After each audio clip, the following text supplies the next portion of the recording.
My life with Amanda felt perfect, or at least that's what I kept telling myself.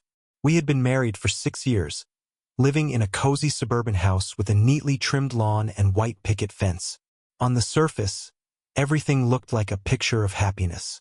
Every morning, Amanda would brew her vanilla-flavored coffee, humming a tune as sunlight filtered through our kitchen window. I'd kiss her on the forehead before heading to work, and she'd smile back, her eyes glinting with that warmth I fell in love with. But lately something felt off. It was subtle, almost imperceptible at first. She started coming home later than usual, blaming work or errands. Her laughter, once so genuine and easy, now sounded forced. I chalked it up to stress or fatigue, convincing myself that nothing was wrong. After all, what could possibly threaten the perfect life we had built together? Then came the night of the party. Amanda casually mentioned it over dinner, her tone light but her eyes avoiding mine. "Mike, there's a coworker's birthday tomorrow. I'll probably stay late. You don't mind, right?" I did mind. I always did. I wasn't controlling. I just didn't trust the people she worked with, especially Eric. I'd met him once at a company gathering. A smooth-talking guy with a flashy smile and an air of confidence that made my stomach churn. But I didn't want to start a fight, so I just nodded, biting back my unease. "Sure," I said. "Have fun." That night, as she picked out her outfit, I sat in the living room, pretending to watch TV. My thoughts were louder than the dialogue on the screen. What if something happened? What if my instincts weren't wrong this time? When she left, I felt a strange emptiness settle over me. I stared at the clock, watching the minutes tick by, a knot tightening in my chest with each passing hour. By midnight, she still hadn't come home. I tried calling, but it went straight to voicemail. I didn't sleep that night. The front door creaked open just after dawn, and Amanda stepped inside. I was already awake, sitting stiffly on the couch, my arms crossed and my eyes locked on her. She froze when she saw me, her face betraying a flicker of surprise. Maybe guilt. "Morning," she said softly, as though everything was normal. I didn't respond immediately. I let my eyes wander over her disheveled appearance. Her dress was wrinkled, her hair a tangled mess, and faint smudges of mascara clung to the corners of her eyes. She reeked of cheap alcohol and something else, a faint trace of cologne that wasn't hers. "Late night?" I finally asked, my voice sharper than I intended. She hesitated, brushing a strand of hair behind her ear. "Yeah, we stayed longer than I expected. It was just a crazy night." She forced a smile, but it didn't reach her eyes. "Your phone was off," I said, keeping my tone even. She glanced away, fiddling with the strap of her purse. "Battery died. You know how it is." It was a simple excuse, one she'd used before. But this time, it felt heavier, like a stone sinking in my gut. I stood up, taking a step toward her. "Anything else you want to tell me?" I asked, my voice low but firm. Her head snapped up, and for a brief second, panic flashed across her face. Then, just as quickly, it was gone. "What's that supposed to mean?" she said defensively, her tone sharp enough to cut. I held her gaze, searching for some sign of honesty, but all I found was a wall, a barrier she'd built between us without me even realizing it. "Nothing," I muttered, stepping back. "Forget it." Amanda sighed, the tension in her shoulders easing as she moved past me. "I'm going to shower," she said, already heading toward the stairs. I watched her retreating figure, every instinct in my body screaming that something was wrong. My eyes fell on her purse, abandoned on the counter. Without thinking, I reached for it, my hands trembling slightly. Inside, I found her phone. The battery wasn't dead, far from it. My heart pounded as I unlocked the screen. That's when I saw the message. "Eric, thanks for last night. I haven't felt like that in years." The words burned into my mind, each letter searing into my chest like a brand. My vision blurred, my breath quickening as my hand clenched the phone. I didn't even realize Amanda was back until I heard her voice behind me. "What are you doing with my phone?" I turned to face her, holding up the device. "What the hell is this?" I demanded, my voice shaking with a mixture of anger and heartbreak. Her face went pale, her mouth opening and closing like a fish gasping for air. She stammered something incoherent, but I didn't hear it. My mind was racing, the weight of the message crushing down on me. "Mike, it's not what you think," she said finally, stepping toward me with her hands raised. "Then tell me what it is." I shot back, my voice rising. "Tell me why Eric is texting you about last night." She hesitated, her eyes darting around the room as though searching for an escape. That hesitation told me everything I needed to know. I shook my head, disgusted, and tossed the phone onto the counter. "You know what? Don't bother," I said, my voice cold. "I'm done asking." I left the room before she could say another word, the sound of her calling my name fading as I climbed the stairs. I didn't know what hurt more, the betrayal itself or the fact that she couldn't even be honest about it. As I sat on the edge of our bed, staring at the floor, a single thought ran through my mind. How much more of this could I take? The hours after that morning passed in a haze. I couldn't bring myself to look at Amanda, let alone speak to her. She tried, oh how she tried. Soft apologies floated through the air like fragile paper birds, but I swatted them down with silence. I stayed upstairs, busying myself with pointless tasks, organizing my sock drawer, wiping non-existent dust off the bedside table. Anything to avoid the gnawing emptiness inside me. I didn't eat. I didn't sleep. I just existed, my mind replaying Eric's text over and over again. By the time the evening rolled around, I knew I couldn't keep avoiding her. We needed to talk. I needed answers. With a deep breath, I went downstairs. She was in the kitchen, standing by the sink and staring out the window, her fingers gripping the edge of the counter so tightly her knuckles turned white. She didn't hear me at first. "Amanda," I said, my voice startlingly calm. She turned to face me, her expression a mixture of fear and resignation. She knew this conversation was coming. "We need to talk," I continued, gesturing toward the dining table. She nodded, walking over slowly, like a child being sent to the principal's office. We sat across from each other, the table feeling like an ocean between us. "Start talking," I said, "and don't lie to me. Not this time." Amanda looked down, her hands wringing together. "It was nothing," she began, her voice barely above a whisper. "Just a stupid mistake." My jaw tightened. "Define nothing, Amanda. Because Eric seems to think it was something." Her eyes snapped up to meet mine, glistening with unshed tears. "We kissed," she said, the words tumbling out in a rush. "At the party. I had too much to drink and he kissed me. I didn't mean for it to happen, Mike. I swear." I leaned back in my chair, my arms crossed over my chest. "That's it? A kiss?" I asked, my tone dripping with disbelief. She nodded frantically. "Yes, that's all it was." I pushed him away as soon as I realized what was happening. "I would never cheat on you. You have to believe me."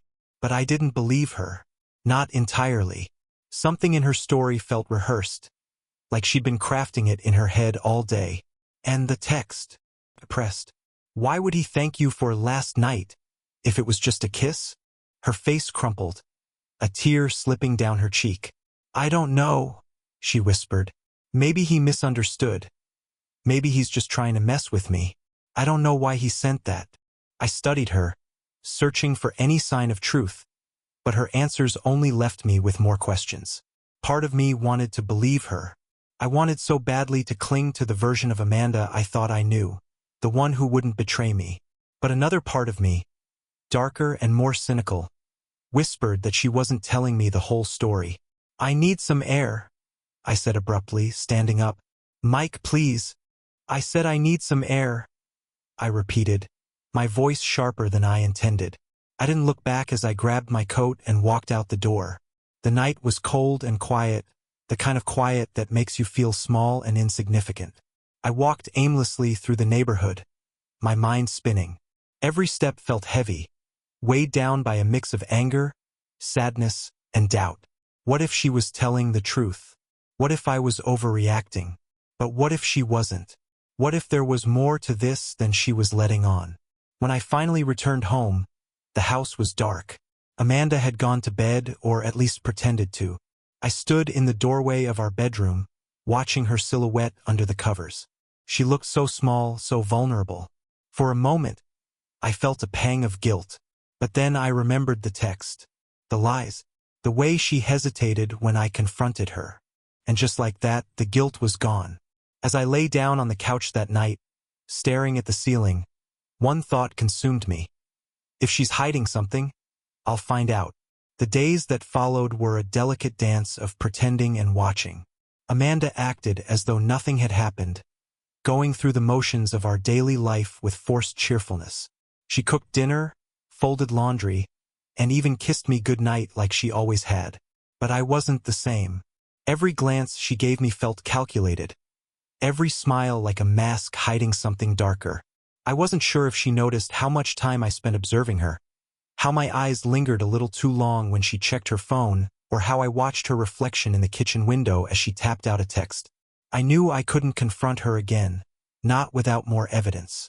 If I wanted the truth, I had to find it myself. Started small. One afternoon, while she was taking a shower, I went through her phone again. This time, I didn't just glance at her messages. I combed through everything. Recent calls, social media, even her photo gallery. But there was nothing. The emptiness should have reassured me, but it only made me more suspicious. Amanda was careful, too careful. If she was hiding something, she'd covered her tracks well. A few days later, I decided to take it a step further. When she left for work that morning, I followed her. I waited until she'd driven a block ahead, then pulled out of the driveway, keeping a safe distance. My heart pounded as I tailed her car through the quiet streets of our neighborhood. The adrenaline of what I was doing was both exhilarating and sickening. Her route was normal at first, turning onto Main Street, stopping at the coffee shop she always loved. But instead of heading straight to her office, she made an unexpected left turn onto a side street. My grip on the steering wheel tightened as I followed her into the parking lot of a small diner. Amanda parked and got out, glancing around nervously. My stomach twisted when I saw who was waiting for her at the entrance. Eric. They didn't hug or touch, but the way they looked at each other was enough to make my blood boil. She said something, and he laughed, his hand brushing hers briefly before she pulled it away. I stayed in my car, watching as they went inside.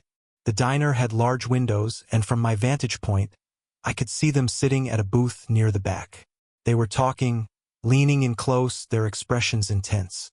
For a moment, I considered bursting in there and confronting them. But I stopped myself. If I wanted the truth, I needed to be patient. Instead, I pulled out my phone and took a picture of them through the windshield. The image wasn't perfect, blurry and slightly obscured, but it was enough to confirm what I already suspected. I stayed in the parking lot, waiting for them to leave. When they finally did, Amanda went straight to work, while Eric drove off in the opposite direction. That night, I couldn't bring myself to mention the diner. Instead, I sat across from her at the dinner table, watching as she made small talk about her day. Every word she spoke felt like a lie. "You seem quiet," she said, tilting her head. "Is everything okay?" I forced a smile. "Just tired." She nodded, accepting the answer without pressing further. But inside, I was screaming. How could she sit there, so calm and composed, when I'd just seen her with him? Later that night, while she slept, I stared at the photo on my phone. It wasn't much, but it was enough to keep the fire of my suspicion burning. I needed more. I needed something undeniable. The blurry photo wasn't enough. I knew Amanda would deny everything if I showed it to her, spinning some story about a work-related meeting or clearing the air with Eric. I needed something irrefutable, something that would make her face the truth without escape. The next morning, as she left for work, I made up an excuse to stay home. I told her I wasn't feeling well, that I just needed some rest. She looked at me with mild concern, but I could tell she wasn't entirely convinced. "Call me if you need anything," she said, kissing me on the forehead before leaving. The moment the door closed behind her, I sprang into action. I started with her laptop. Amanda was careful with her phone, but her laptop was another story. She rarely used it, And when she did, she wasn't as diligent about logging out of accounts. It didn't take long to find her email open. My hands trembled as I scrolled through the inbox, my eyes scanning for anything unusual. Most of the messages were mundane, promotions, work emails, reminders. But then I found it, a thread from Eric. The subject line read, "Last night." My heart raced as I clicked on it, my breath catching in my throat. The thread wasn't long, but it was damning. "Eric, I can't stop thinking about you. Last night was amazing. I wish it didn't have to end. Amanda." "Eric, we agreed this was a one-time thing. I can't do this again." "Eric, you say that, but I know you feel the same way I do. Don't pretend this didn't mean something." Her response was short, almost desperate. "Please stop. This was a mistake." I leaned back in the chair, my hands gripping the sides of the desk. The words blurred as tears filled my eyes. I'd suspected something was going on, but seeing it in black and white made it real. It wasn't just a kiss. It wasn't just a misunderstanding. She had crossed a line and she knew it. I took screenshots of the emails, saving them to a folder on my own laptop. I didn't want to lose this proof. As much as it hurt, I needed to confront her with it. But I wasn't done yet. I opened her calendar, searching for any unusual entries. There it was, a recurring event labeled Team Meeting every Wednesday at 4 p.m. Except the location wasn't her office, it was a private co-working space downtown. The final blow came when I checked her browsing history. Buried between innocent searches for recipes and vacation ideas was a booking confirmation for a motel room. My blood ran cold when I saw the date, 2 days before the party. I slammed the laptop shut, my breathing ragged. The evidence was overwhelming, and yet I felt no satisfaction in uncovering it. If anything, it left me feeling hollow, like a piece of my soul had been carved out and discarded. I spent the rest of the day in a daze, pacing the house and replaying the emails in my mind. By the time Amanda came home, I had barely eaten or slept. She walked through the door with her usual smile, but it faltered when she saw me. "You look terrible," she said, setting her bag down. "Are you feeling worse?" I didn't answer right away. Instead, I stood there, staring at her as though seeing a stranger. "Why don't you tell me how you're feeling, Amanda?" I said finally, my voice cold. She froze, her eyes narrowing slightly. "What's that supposed to mean?" I pulled out my phone and opened the screenshots of the emails, holding it up for her to see. Her face went pale as she took a step back, her lips parting in shock. "You lied to me," I said, my voice shaking with barely contained anger. "You lied about everything." She didn't deny it. She didn't try to spin another story. Instead, she collapsed into the nearest chair, burying her face in her hands. "Mike, I'm sorry," she whispered, her voice muffled by her fingers. "I didn't mean for this to happen. I don't know what's wrong with me." I stared at her, my heart breaking all over again. "You don't know what's wrong with you?" I repeated bitterly. "How about the fact that you threw away our marriage for him? For Eric?" Her shoulders shook as she sobbed, but I felt no sympathy. "Not this time. I trusted you," I said, my voice rising. "I gave you everything, and this is how you repay me?" She looked up at me, her face streaked with tears. "Please, Mike, let me explain." But I didn't want to hear it. "Not now. Save it," I said, turning away. "I need some time to think." I left the room, her cries echoing behind me as I climbed the stairs. This time, I didn't feel like I was running away. I felt like I was walking toward something I couldn't quite see yet, but I knew it was waiting for me. The house was suffocatingly quiet in the days following our confrontation. Amanda avoided me, her once cheerful greetings replaced by cautious glances and mumbled apologies. I could tell she was walking on eggshells, but I wasn't ready to ease her guilt. I wasn't ready to forgive or even understand. I spent most of my time replaying the events in my head, dissecting every interaction, every sign I'd missed. The truth was, the cracks in our marriage had been forming for months, maybe years, but I had ignored them, brushing off my doubts with blind faith in the woman I thought I knew. On the third day, I decided I needed answers, not from Amanda, but from Eric. It wasn't hard to track him down. I knew where he worked, thanks to Amanda's occasional mentions of him at dinner. Eric from accounting, she used to say, her tone always light and dismissive. I wondered now if that had been part of her act, keeping him inconsequential so I wouldn't suspect anything. I parked outside his office building around lunchtime, waiting for him to emerge. My stomach churned with a mix of nerves and rage, but I kept reminding myself that this was about the truth. I wasn't here to start a fight. At least that's what I told myself. When he finally appeared, he was alone, holding a to-go coffee cup and checking his phone. He looked unremarkable, tall, lean, dressed in business casual. The kind of guy you'd pass on the street without a second thought. But to me, he was a living embodiment of my wife's betrayal. "Eric," I called, stepping out of my car. He looked up, startled, his brow furrowing in confusion. "Yeah," he said cautiously. I walked toward him, my fists clenched at my sides. "We need to talk." He glanced around, probably weighing his options for escape, but I cut him off. "Don't even think about it," I said, my voice low and threatening. "Look, man, I don't know what this is about," he started, holding up his hands defensively. "You know exactly what it's about," I snapped. "Amanda, my wife." His face went pale, and for a moment he looked like he might bolt. But then he squared his shoulders, his expression shifting to something almost defiant. "What do you want me to say?" he asked. "I want the truth," I said, stepping closer. "I already know what happened. I just want to hear it from you." He hesitated, his eyes darting around as though searching for the right words. Finally, he sighed, running a hand through his hair. "Fine," he said. "Yes, something happened between us. But it wasn't just me. She came to me, Mike. She was the one who—" "Don't," I interrupted, my voice shaking with anger. "Don't you dare try to pin this on her alone." "I'm not," he said quickly, raising his hands again. "I'm just saying it wasn't one-sided. She was unhappy, man. She needed someone to talk to, and I was there." "It escalated.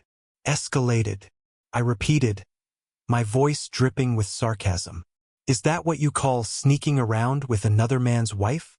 He flinched at my words, but he didn't deny them. "Look, I didn't mean for this to happen," he said.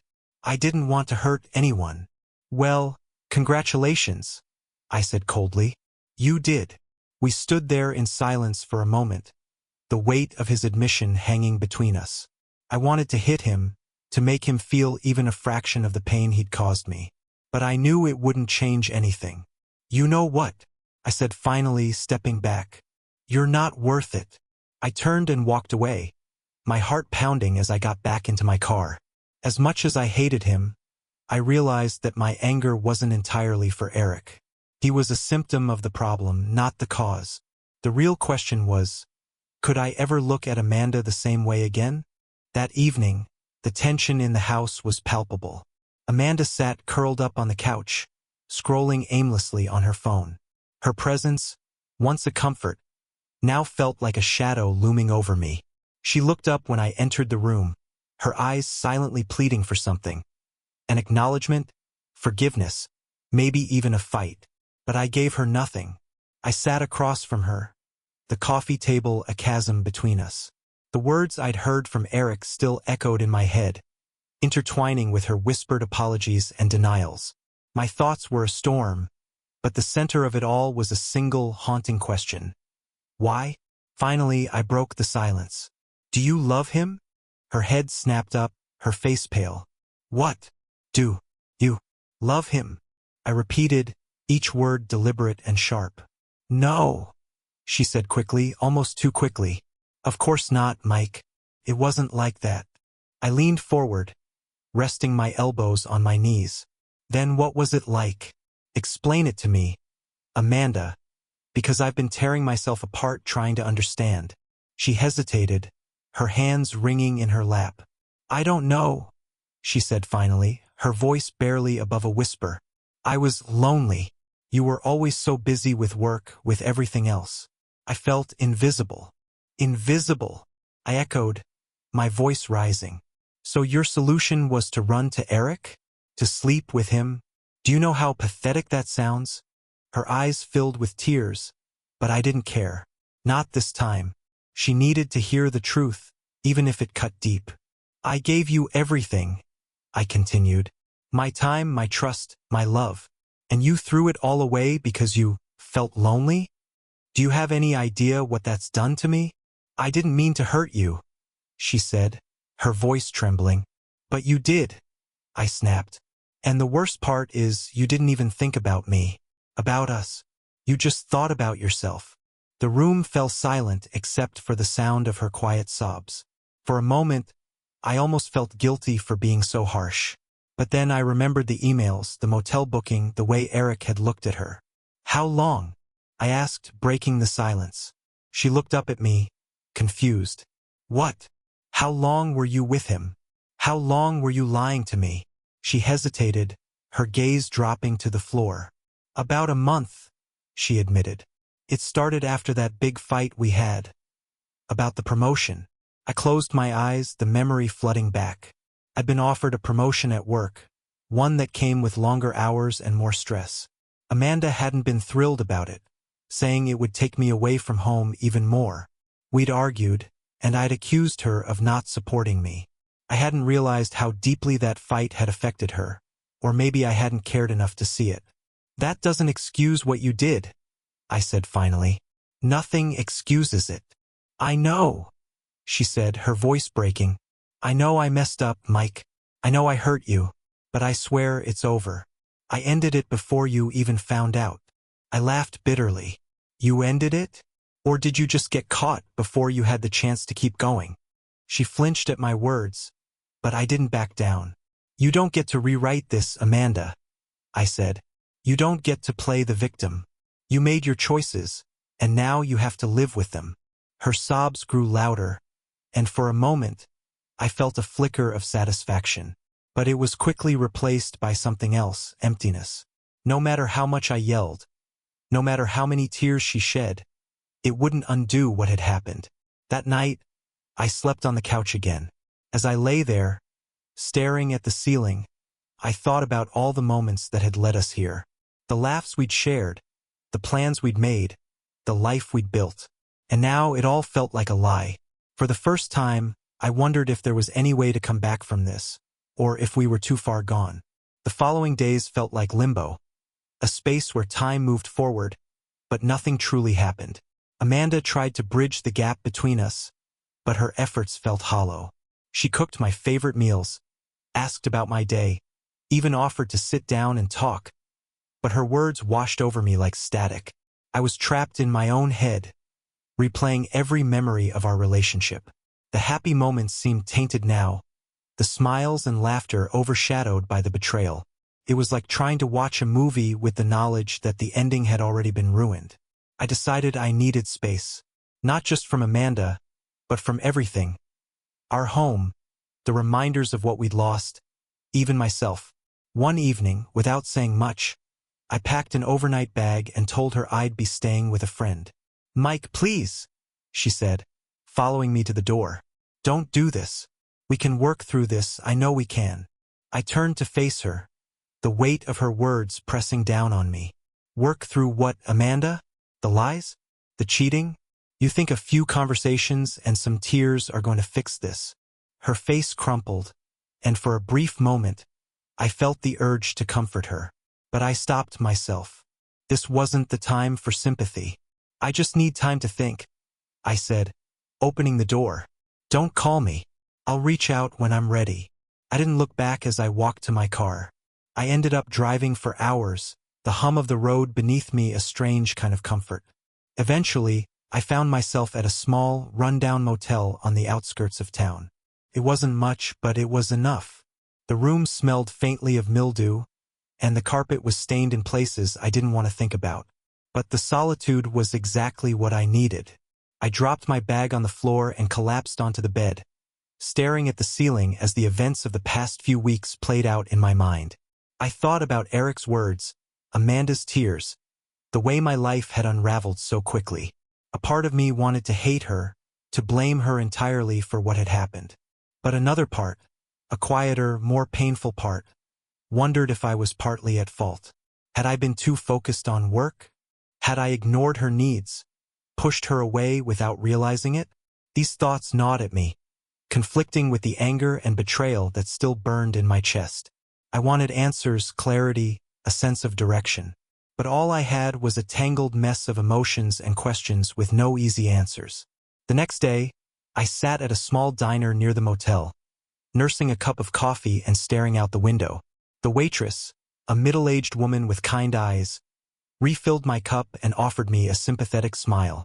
"Rough day?" she asked. "Something like that," I said, forcing a weak smile. She nodded, as if she understood more than I was letting on. "Sometimes it helps to talk about it," she said before walking away. I considered her words, wondering if there was anyone I could truly talk to. My closest friend, Jake, had always been there for me, but I wasn't sure I could handle his judgment, or worse, his pity. Eventually, I pulled out my phone and opened the Notes app. If I couldn't talk to anyone else, maybe I could talk to myself. I started typing, spilling everything onto the screen. The betrayal, the doubts, the anger, the pain.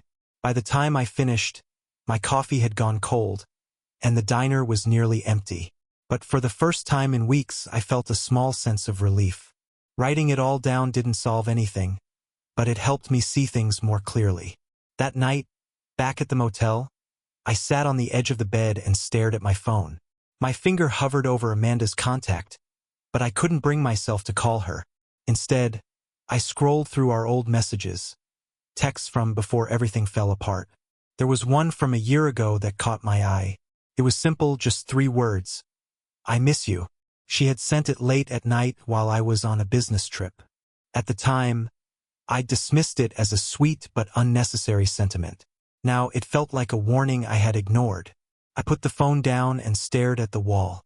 For the first time, I wondered if our marriage had been doomed long before Eric ever entered the picture. And if that was true, then what was I fighting for? By the time I returned home, a week had passed. The distance gave me perspective, but it also deepened my dread. Walking through the front door, I was greeted by silence. The house was eerily clean, as though Amanda had spent every waking moment trying to scrub away her guilt. She appeared in the hallway, her face pale and drawn. "You're back," she said, her voice barely audible. I nodded, dropping my bag near the door. "We need to talk." She followed me into the living room, sitting on the edge of the couch like a child waiting to be scolded. Her hands trembled in her lap. For a moment, I almost felt sorry for her. Almost. "I've had time to think," I began, leaning against the armchair across from her. "And I need answers, honest ones this time." She nodded quickly. "I'll tell you everything, Mike. I promise." I studied her face, searching for any sign of deception. "Why him?" I asked. "Why Eric?" She looked down, her fingers twisting the hem of her sweater. "He was there," she said finally. "He listened to me, made me feel seen. I know that sounds shallow, but it's the truth." "You mean I didn't make you feel that way?" I said, my tone flat. She flinched but didn't deny it. "You were so busy, Mike. Always working, always stressed. I felt like I was living with a ghost." "And that's my fault?" I snapped, the anger bubbling to the surface again. "I was working to give us a life, a future, and you threw it away because you were lonely?" "I'm not excusing what I did," she said quickly, tears welling in her eyes. "I made a terrible mistake, but I wasn't trying to hurt you. I don't know. I wasn't thinking." I shook my head, unable to comprehend her logic. "You weren't thinking about me, that's for sure, or about our marriage." Her tears spilled over, but I refused to soften. "Did you love him?" I asked, my voice sharp. "No," she said firmly. "It wasn't love. It was stupid and selfish, and I hate myself for it." "Do you?" I challenged, leaning forward. "Do you really? Because it doesn't feel like you understand the damage you've done." She sobbed harder, burying her face in her hands. "I do, Mike. I do. Every day, I think about how much I've hurt you. I don't know how to make it right." Her words hung in the air, but they felt hollow. How could she make it right? Could she? I stood and paced the room, the weight of everything pressing down on me. "I met with Eric," I said finally, breaking the silence. Amanda's head shot up, her face a mask of panic. "You did?" "Yes," I said, watching her closely. "He told me his side of the story, about how you came to him, how it escalated." She covered her mouth with her hands, her eyes wide with shame. I ended it, Mike. I swear I did. I knew it was wrong, and I couldn't keep living with the guilt." "Then why didn't you tell me?" I demanded. "Why did I have to find out the way I did?" "I was scared," she admitted. "Scared of losing you. Scared of what you'd think of me." I let out a bitter laugh. "Well, congratulations. You succeeded in losing me anyway." Her sobs echoed through the room, but I didn't move to comfort her. Couldn't. The betrayal was too fresh, the wounds too deep. For the rest of the night we talked, or rather I interrogated and she answered. I forced her to confront every lie, every secret, every moment that had led us to this point. By the time we finished, it was nearly dawn, and we were both emotionally drained. "I don't know if I can do this," I said finally, my voice heavy with exhaustion. She looked at me, her face pale and tear-streaked. "Please, Mike, don't give up on us. I'll do whatever it takes. Therapy, counseling, anything. Just tell me what to do." I stood, unable to look at her anymore. "I need more time," I said. "And you need to figure out who you are and what you really want. Because right now, I don't even know who I married." Her sobs followed me as I walked out of the room and up the stairs. For the first time, I felt like I was standing at a crossroads, and I had no idea which path to take. The following days were filled with a numbing sense of uncertainty. Amanda tried to keep things as normal as possible, but I could tell she was walking on eggshells around me. Her attempts to reconnect, making breakfast, asking how my day was, suggesting we go out for a walk, felt like empty gestures, all laced with guilt and desperation. And I couldn't bring myself to meet her halfway. I spent most of my time at work, drowning myself in spreadsheets and deadlines. It was easier than dealing with the mess at home. But even at the office, I couldn't escape the thoughts of Amanda, of Eric, of everything we had been, everything we'd lost. Jake called me once or twice, but I wasn't ready to talk to him. Not yet. I needed time to process what had happened before I could put the pieces together with someone else. But his silence was starting to feel like an unspoken judgment, a reminder that everyone around me was waiting for me to make a decision, whether to forgive or to walk away. That night, after yet another attempt from Amanda to talk things through, I found myself standing outside in the cold, staring at the stars. It had always been one of our favorite things to do, but now it felt like a cruel reminder of the distance between us. "Mike!" I turned to see Amanda standing on the porch, wrapped in a blanket. She looked small, fragile in the dim light, her eyes pleading for something. I couldn't figure out if it was for me to forgive her or for me to just stop looking at her like she was a stranger. "I'm not sure I can do this," I said, my voice thick with emotion. Her lips trembled, and she took a step toward me. "I know I've hurt you," she said, her voice barely above a whisper. "But I need you to believe me when I say it was a mistake. It was a moment of weakness, Mike. A mistake that will haunt me for the rest of my life." I wanted to believe her, I really did. But the pain, the betrayal, it wasn't something I could just sweep under the rug. I had spent so many years trusting her, loving her with everything I had. And now, I was left standing in the wreckage of our life together. "I don't know how to forgive you," I said finally, my chest tight with the weight of it all. Her face crumpled, and she stepped closer, reaching for my hand. I pulled away instinctively, the gesture feeling like a betrayal to myself. She was trying, I could see that, but it wasn't enough. "I'm sorry," she whispered. "I don't want to lose you." "But you already have," I said quietly, the words coming out like a death sentence. The days that followed were a blur.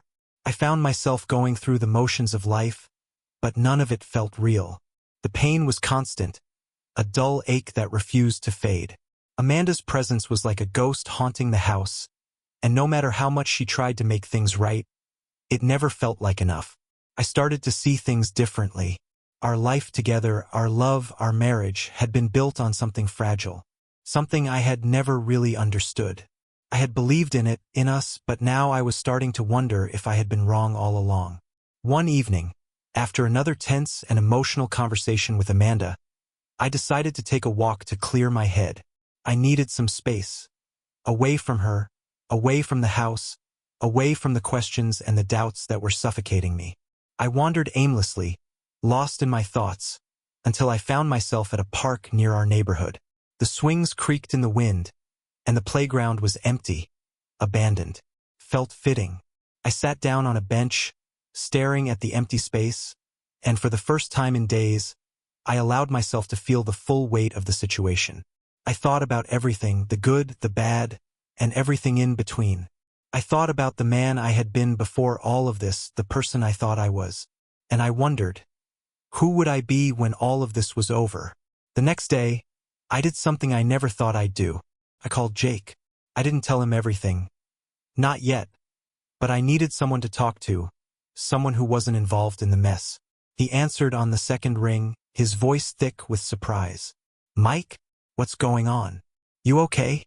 I sighed, running a hand through my hair. I don't know, man. I need advice. I need someone who isn't emotionally involved. He was quiet for a moment, and then he spoke in a tone I hadn't heard from him in years. You know you can talk to me about anything, right? I know, I said, my voice cracking. I don't know what to do anymore. I don't know what's real. You're not alone in this, Mike, Jake said softly. You need to figure out what you need. You don't owe her anything right now, man. You need to heal first. And if she truly loves you, she'll be there when you're ready. But don't make a decision you're not ready to make. Don't let the guilt or the pressure from anyone, her, your family, or even yourself, push you into something you're not ready for. His words hit me harder than I expected. I realized that, for the first time since all of this started, I hadn't been thinking about what I truly needed. I had been caught up in the aftermath of the betrayal, consumed by anger and hurt. But Jake was right. I needed to heal. Thanks, man, I said quietly. No problem, Jake replied. Take your time, Mike. This is your decision, and no one else's. I hung up the phone, a strange sense of clarity washing over me. I had no answers, no easy path ahead.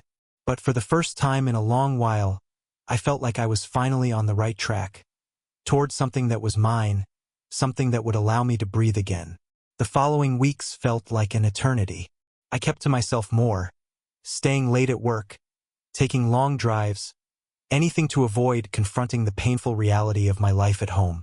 Amanda continued to apologize, continued to beg me to come back to her, to forgive her, to try and rebuild what we had. But every time I looked at her, all I saw was the person who had betrayed me. And yet, somewhere deep inside me, a part of me still loved her. It was a fractured love, one that had been shattered by lies and selfish decisions, but it was still there. I hated myself for it. I hated how easy it would have been to just forgive her, to let go of the anger and rebuild. But I knew deep down that I couldn't do that. Not yet. Maybe not ever. One morning, as I sat at the kitchen table with a cup of coffee, Amanda came to sit across from me. She had been quieter lately, more resigned. I could see the toll that everything had taken on her, the exhaustion in her eyes. I've been thinking, she began, her voice small, about what you said, about how you don't know who you married anymore. I didn't say anything, just watched her carefully. I've been selfish, she continued, her hands gripping the edge of the table. I've been running from my own problems, my own insecurities, and I took it all out on you. I destroyed everything, and I don't expect you to forgive me. Not right away. But I need you to know that I'm sorry. From the bottom of my heart, I'm sorry. I could see the sincerity in her eyes. But I also saw the cracks in her, cracks that would never fully heal, at least not while I was still there. The silence between us stretched on, and I felt the weight of the decision I had to make pressing down on me. It wasn't just about Amanda anymore. It was about me. about what I could live with, what I could forgive, and what I was willing to sacrifice. Finally, I stood up, pacing the room for a moment before turning to face her. "I can't forgive you right now," I said, my voice breaking with the words. "I need time, but I'm not sure I can ever go back to what we were. This isn't just something that can be fixed with apologies and promises. We've both changed, Amanda, and I'm not sure who either of us are anymore." Tears welled up in her eyes, and she shook her head. "Mike, please don't do this. I love you. I've always loved you. I know I hurt you, but I want to make it right. I want to try, please." "I know you love me," I said softly, "but love isn't enough. Not when trust is broken. Not when I can't look at you without seeing what you did. You're not the same person you were, and neither am I. I don't think we can come back from this." She stood up, taking a step toward me. "Please, Mike, I don't want to lose you. I don't want to lose us." I looked at her, really looked at her, and for the first time in a long time I wasn't angry. I wasn't hurt. I was just empty. A part of me still wanted to reach out, to pull her into my arms and tell her everything would be okay. But the reality was too harsh. We couldn't just pretend. We couldn't ignore the deep wound that had been carved into our relationship. "I think it's over, Amanda," I said, the words feeling final, as though a door had been closed for good.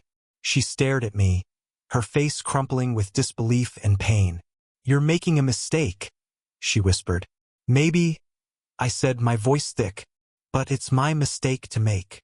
Later that day, I packed up the last of my things. I hadn't made a grand gesture of leaving, no big fight, no dramatic exit. I just took my bag, my keys, and walked out of the house that had once been our home. The drive was a blur. I didn't know where I was going, only that I needed to get as far away from everything as possible. I ended up at a small park by the lake, a place I'd always loved. I sat there for a long time, watching the water ripple gently against the shore. The world around me seemed so calm, so still, while my life felt like a whirlwind. But as I sat there, something shifted. The tension in my chest began to ease, and for the first time in weeks, I breathed deeply. I didn't have all the answers.